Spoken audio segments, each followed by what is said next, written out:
Bonjour, tout le monde peut voyager, mais dans la réalité, les personnes handicapées ont des besoins plus spécifiques.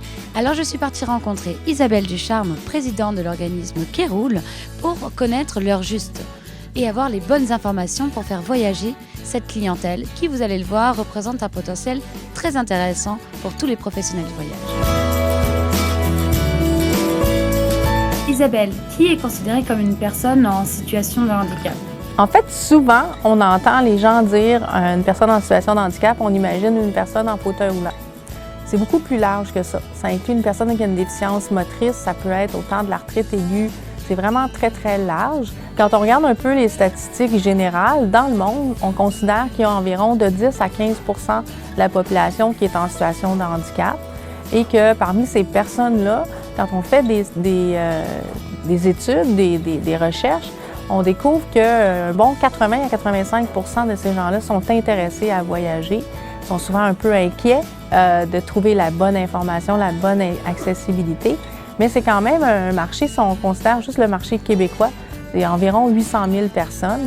Alors si on extrapole à travers le monde, c'est des milliers de personnes, des millions de personnes qui pourraient voyager s'ils avaient la bonne information. Ces personnes, elles vont chercher où l'information? Est-ce que l'agent de voyage et son contact? Contrairement à la moyenne de la population, les personnes en situation de handicap vont souvent se référer à un agent de voyage parce qu'ils ont besoin d'informations fiables. Et dès qu'un agent de voyage a réussi à bien répondre à leurs questions, leur préparer un bon itinéraire, ils vont retourner voir cet agent de voyage-là, alors que habituellement, aujourd'hui, on le sait, les gens magasinent pour un 50 $, ils vont aller sur un site web plutôt qu'un agent de voyage, mais les personnes en situation de handicap vont retourner voir l'agent de voyage. Et au niveau des destinations, je pense qu'il y a des destinations plus accessibles que d'autres. Le plus simple va toujours, selon moi, être la croisière, parce que dans une croisière, on a le tout inclus pour une personne en situation de handicap.